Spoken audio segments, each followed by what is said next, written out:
Vous l'avez sûrement repéré, Emmanuel Macron cherche à faire diversion et à reprendre l'offensive. Diversion d'abord par rapport à la réforme des retraites, après une séquence très très intense de colère sociale inouïe qui n'est pas terminée. Pas terminée parce que la colère est toujours là, même si la prochaine manifestation n'est que le 6 juin.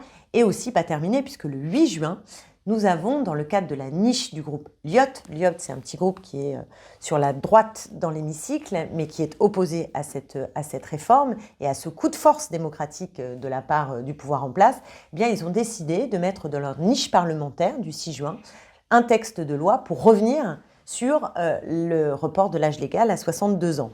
La niche parlementaire, c'est précisément quand un groupe utilise sa journée, on en a une par groupe, dans l'année pour décider de l'ordre du jour de l'Assemblée. Donc c'est factuel. Alors, il y a une bataille qui s'est engagée avec la Macronie qui essayait par tous les moyens d'empêcher qu'il y ait ce débat. Ce débat aura bien lieu et l'hypothèse d'un vote à l'Assemblée contraire au choix du gouvernement, c'est-à-dire de refus de ces 62 ans, est fort probable. Et donc, nous allons entrer dans une phase où la bataille reprendra de la vigueur. Mais le président de la République essaye de changer la conversation, de faire diversion, et c'est ce qu'il a fait à la fois par deux grands entretiens, un dans le magazine Challenge, un autre dans l'Opinion, donc vous voyez la presse économique de droite, et puis une interview télévisée au JT de TF1, mais peut-être ne l'avez-vous pas vu si vous étiez avec vos casseroles. Alors je vous résume, c'est assez simple, une fois qu'il balaye les retraites en nous expliquant précisément que le problème est un problème d'explication, de pédagogie, hein, c'est parce que les Français n'auraient pas bien compris les enjeux de la réforme, alors toujours en revenant avec cette histoire de milliards d'argent qu'il faudrait aller chercher alors que les différentes expertises donnent à voir qu'il n'y a pas du tout péril en la demeure et qu'il y a plein d'autres moyens de résoudre le petit problème que nous aurions de façon temporaire éventuellement demain sur notre équilibre de régime de retraite. Bon, ils pensent qu'on n'a pas compris, nous n'avons très bien compris. Et puis vite, il retourne à ses vieilles lunes, c'est-à-dire qu'il nous fait un cours d'économie classique, néolibérale, où les maîtres mots, c'est compétitivité, croissance et austérité budgétaire, c'est-à-dire toujours l'objectif de la réduction de la dépense publique.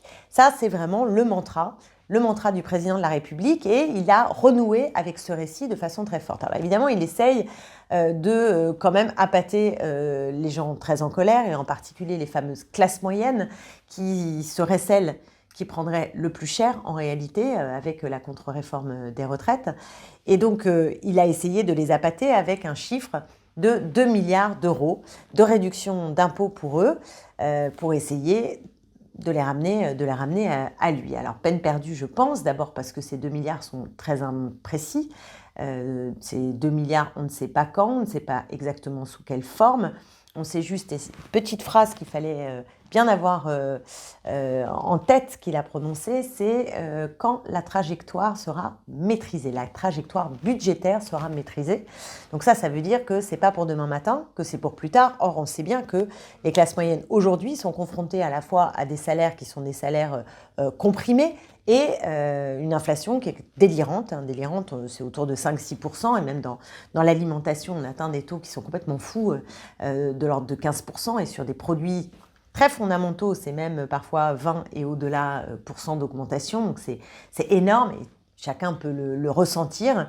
On est dans un moment de crise terrible où les classes moyennes se sentent déclassées et rognent sur des choses qui peuvent être tout à fait fondamentales à une vie bonne, une vie suffisamment bonne, si on peut dire. Alors donc, face à ça, il y a ces 2 milliards sur la table, mais ces 2 milliards, on ne sait pas ce que c'est. Et surtout, il y avait d'autres solutions beaucoup plus simples pour répondre à ce problème. D'abord, je voudrais vous faire remarquer qu'il n'a pas dit un mot sur les fonctionnaires. Il a dit qu'il faut que les salaires augmentent, et il demande, comme le maire, Bruno Le Maire, qui passe sa vie à demander au patronat de bien vouloir augmenter les salaires, mais ça ne marche pas. Soit il y a des règles et ça peut fonctionner, et donc voilà ce qu'il faudrait faire, indexer formellement, légalement, les salaires sur l'inflation. Pareil pour les prix, je veux dire, on peut demander, faire un pauvre petit panier qui a été bien démantelé d'ailleurs par UFC Que Choisir. Je vous recommande d'aller regarder ça, UFC Que Choisir, plaisir à montrer que le panier était parfois un outil en fait de marketing et ne répondait pas aux besoins véritables des gens et ne permettait pas donc du coup d'amortir le choc, le choc de l'inflation. Donc on pourrait là aussi décider qu'on met une borne, un prix maximum pour les produits de première nécessité, mais ça, ce blocage des prix, le gouvernement n'en veut pas, c'était pourtant assez simple. Et on aurait pu aussi entendre le président de la République nous parler des salaires des fonctionnaires, puisque s'il demande au privé, pour ce qui est des fonctionnaires, ils ont évidemment, l'État a parfaitement la main. Et quand on sait qu'il n'y a eu qu'une augmentation de 3,5% à l'été dernier, après 5 années de gel du point d'indice, on se dit que c'était quand même le minimum que d'être capable d'annoncer pour les classes moyennes. 5,7 millions de fonctionnaires aujourd'hui dans notre pays et à l'intérieur, beaucoup de gens qui font partie des classes moyennes. Et bien là, rien du tout, et il n'y a pas de négociation possible, puisque c'est pas comme dans ça, on ne peut pas renvoyer au dialogue social. Enfin, on peut toujours, mais en tout cas, celui qui doit répondre, c'est l'État et donc le président de la République. Et là-dessus, c'est zéro, absolument zéro pointé. Alors, si on prend le biais de l'impôt en se disant ça peut faire partie des solutions, alors à ce moment-là, il faut y aller. Mais pas simplement dire on enlève 2 milliards d'euros au budget de l'État en redistribuant par des baisses d'impôts. Il faudrait revoir l'intégralité des tranches pour passer des 4 tranches actuelles à 14 tranches comme nous le proposons dans le programme de l'avenir en commun, ce qui permettrait d'avoir une progressivité plus grande dans l'impôt et de mettre à contribution les hyper riches de façon plus forte, ce qui permettrait de compenser effectivement des baisses d'impôts pour ceux qui sont plus en bas de l'échelle. Et ça veut dire une progressivité grande et qu'à un moment donné, ça rentre d'un autre côté parce que sinon, qu'est-ce qui se passe? Vous avez un budget de l'État qui est encore plus contraint, encore plus réduit. Et quand on réduit le budget de l'État, on réduit aussi les services publics. Or, les services publics, c'est le patrimoine de ceux qui n'en ont pas et donc précisément ce dont ont besoin en grande partie les plus pauvres, mais aussi les classes moyennes qui se plaignent, et à raison, de voir l'hôpital sursaturé et complètement malmené avec des personnels en burn-out, de voir maintenant les établissements scolaires, les écoles tirées vers le bas avec des profs qui sont eux aussi en état de stress très important. Et je voudrais quand même qu'on se rende bien compte que dans notre pays, le statut des enseignants a considérablement baissé. Je dis qu'il a considérablement baissé parce que quand on était en 1982 ou 83, je ne sais plus, mais le salaire des profs, c'était 2,3 SMIC. Et aujourd'hui, c'est 1,2 SMIC. Donc vous voyez l'état de déclassement qui n'est pas qu'un sentiment, qui est une réalité avec une baisse de salaire et aussi une baisse de reconnaissance. Bref, je dis ça parce que je veux insister sur le besoin de services publics et donc le besoin aussi d'avoir un budget de l'État qui tienne bon et qu'on puisse renforcer nos hôpitaux, nos écoles, mais aussi les transports, qui est quand même un problème de plus en plus flagrant, parce qu'on passe de plus en plus de temps dans les transports et on s'y sent de plus en plus mal, mais aussi des équipements culturels. Enfin, le service public, c'est quelque chose de très vaste qui mériterait aussi d'être élargi. Moi, je me bats pour un service public de la réparation, par exemple, mais il y a plein de domaines qui mériteraient d'être confortés. Et ça, c'est des politiques au service des classes moyennes qui seraient tout à fait fondamentales. Alors le deuxième sujet que le président de la République a abordé, c'est la réindustrialisation. Voilà le nouveau maître mot de la semaine, le débat qu'il enclenche. Et alors pour l'enclencher, il démarre quand même relativement mal, puisqu'il décide d'aller en grande pompe, de recevoir en grande pompe des grands patrons pour la 6e année de Choose France. Choose France, alors un parterre de patrons, notamment du CAC 40, et c'est à cet endroit-là que le président de la République est venu nous expliquer qu'il fallait des investissements étrangers, parce qu'il ne raisonne pas en termes de relocalisation, il est plutôt en train d'essayer de vendre à la découpe notre pays. C'est ça qu'il fait. Et il le fait avec quand même des gens pas très fréquentables, puisque à ce fameux Choose France, on trouvait des pollueurs comme Arcelor, on trouvait des évadés fiscaux comme Ikea, ou encore des profiteurs de crise comme Pfizer. Donc vous voyez les partenaires avec lesquels il a décidé de miser pour la réindustrialisation de notre pays. Et surtout, il y a une grosse arnaque dans cette histoire-là, parce que souvent, dans ces gros raouts, on nous fait des annonces et ensuite, ça n'est pas suivi des faits. Pas suivi des faits, je pense par exemple à IBM en 2018, où justement au premier de Choose France, on nous annonçait que IBM allait créer 1800 emplois. Et aujourd'hui, on en est à supprimer, je parle d'IBM, 1400 emplois. Donc vous voyez les promesses d'un jour ne sont pas forcément tenus, sans compter qu'il peut y avoir des délocalisations. C'est-à-dire qu'on peut prendre ces investissements et l'argent public qui va avec pour accompagner ces investisseurs étrangers. Donc ça veut dire qu'ils s'en mettent plein les poches d'argent public. Et puis, une fois qu'ils ont pris l'argent public, ils ont fait leur petite affaire, ils décident qu'ils délocalisent parce que c'est moins cher à l'autre bout du monde. Donc ça, c'est un vrai problème et c'est un problème qu'on peut constater aussi dans l'utilisation de l'argent public qui n'est pas rationnelle. Emmanuel Macron avait, pendant son JT de TF1, vous l'avez peut-être vu, une petite batterie à côté de lui, et c'était pour lui le symbole de cette usine à Dunkerque qui est liée à des investisseurs taïwanais et qui doit permettre de produire donc ces petites batteries. Et là, on nous dit il va y avoir 3000 emplois créés et l'État, l'argent public, donc, décide d'investir de 1 à 1,5 milliard d'euros dans cette histoire-là. Alors, il ne faut pas être grand clair pour faire un petit calcul, et je remercie Maxime Combe qui a fait ce petit calcul pour nous. Vous pouvez le trouver aussi sur les réseaux sociaux. 330 000 à 500 000 euros par emploi, voilà ce que ça donne.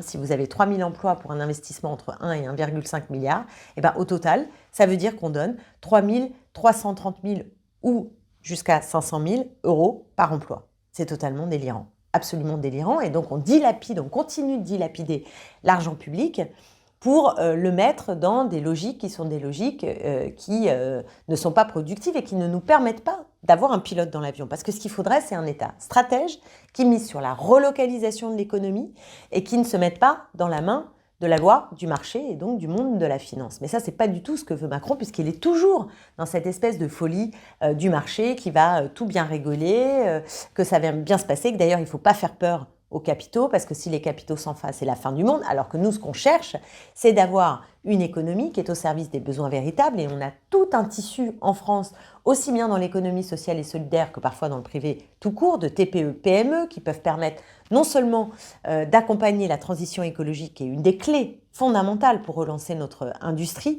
mais aussi pour dynamiser des territoires aujourd'hui délaissés par la désindustrialisation, et donc c'est au plus près qu'il faut arriver, au plus près des territoires, au plus près des besoins de la population, qu'il faut arriver à piloter en fait cette réindustrialisation. Or, le gouvernement, qui a comme une culture d'État proche de zéro, on l'a vu au moment du Covid, ils sont incapables de piloter, ils sont incapables de planifier, eh bien, n'est pas du tout dans cette logique et s'en remet encore une fois au grand groupe du CAC 40 et à l'espoir que tout ça finisse par bien marcher. Or, ça ne marche pas, et c'est pourquoi je ne cesse de dire depuis quelques jours, de penser à cette phrase d'Einstein, ce qui est complètement fou, c'est de faire toujours la même chose et de penser qu'on peut avoir un résultat différent. Et c'est vrai que le président de la République, quand on l'écoute bien, il est enfermé, absolument enfermé, dans un discours qui tourne sur lui-même, un discours profondément néolibéral et dans lequel un des maîtres mots, c'est la croissance. Et je vais insister là-dessus pour terminer parce que je trouve que ça n'a pas été suffisamment soulevé. C'est-à-dire qu'on connaît son amour du marché, sa peur de l'évasion des capitaux, du fait que les capitaux puissent s'en aller, etc. Tout ça, c'est assez connu. Mais je trouve que le fait qu'il répète croissance partout et qu'il s'enferre dans le productivisme au moment de la crise climatique, où maintenant, je veux dire, plus personne peut raconter qu'on ne sait pas, plus personne peut nous dire qu'on ne sait pas, que c'est justement produire toujours plus qui crée du CO2 et qui donc crée un problème majeur pour l'existence même de la vie humaine sur Terre à terme. Et donc, il n'en a rien à faire. Alors, je reprenais l'interview qu'il a donnée à l'Opinion cette semaine, et c'est assez édifiant. Je vous en lis quelques phrases. C'est un petit florilège. Travailler un peu plus longtemps, c'est accroître la quantité de travail, donc de richesse dans notre pays. Ensuite, il nous dit le PIB par habitant, produit intérieur brut, c'est-à-dire la quantité de richesse produite annuellement par habitant est un bon indicateur. Alors que tout le monde sait, tous les chercheurs vous expliquent très simplement que c'est un indicateur absolument épouvantable. Je ne vais pas faire plus long là-dessus, mais il y aurait vraiment à dire. En fait, c'est un très mauvais indicateur parce que c'est un indicateur qui ne permet pas de mesurer la richesse véritable et qui a une vision tronquée, en fait, de ce qu'est la richesse. Et en fait, on deviendrait riche parce qu'on produit plus. Plus on produit, plus on est riche. Or, en fait, ça ne marche pas du tout comme ça. Bref, il continue, il dit « Le cœur de la bataille derrière cette réforme des retraites, c'est de travailler plus. Pour mettre en œuvre la transition écologique, l'un des leviers est de, je le cite encore, créer plus de richesses, de doper notre taux de croissance potentiel. Donc il est enfermé, absolument enfermé dans ce dogme de la croissance que nous dénonçons absolument, parce qu'il faut sortir de ces mesures-là. Il faut, comme je le dis toujours maintenant, adapter l'appareil productif à nos besoins véritables et non pas nos besoins aux besoins du capital. C'est une inversion totale en fait de la logique économique, où on sait qu'aujourd'hui le capitalisme, il cherche à vous faire acheter toujours plus parce qu'il veut dégager plus de profits, et donc pour vous acheter plus, il faut que vous ayez encore plus de besoins, plus de désirs, et donc il vous les crée notamment par le biais du marketing. Eh bien nous, il faut qu'on fasse l'inverse. Il faut qu'on se demande de quoi est-ce qu'on a besoin, et à partir de ces besoins, eh bien, on décide de comment on le produit. Et on essaie d'adapter l'un à l'autre, mais dans ce sens-là, c'est-à-dire l'appareil productif correspondant à nos besoins et à ce que, évidemment, la planète est capable de supporter. Et c'est là où le bas blesse très très fort avec le discours macroniste qui est comme un disque rayé. Et je renvoie pour terminer à cette phrase très jolie que j'ai lue dans une belle interview de Libération d'une activiste écologiste qui s'appelle Camille Etienne. Et elle nous dit, qui est très très, très brillante, elle dit « On n'est plus à l'heure de l'inaction climatique, mais de l'impuissance choisie ». Et ça, je crois que c'est très très juste, parce que ce qu'ils font, ce que fait Macron, c'est un choix. C'est pas juste qu'ils n'agissent pas, ils agissent, et ils agissent dans une logique qui est une logique qui nous met gravement en péril. C'est dire à quel point nous devons en face bien argumenter, expliquer, convaincre de la nécessité et de l'urgence de changer de cap.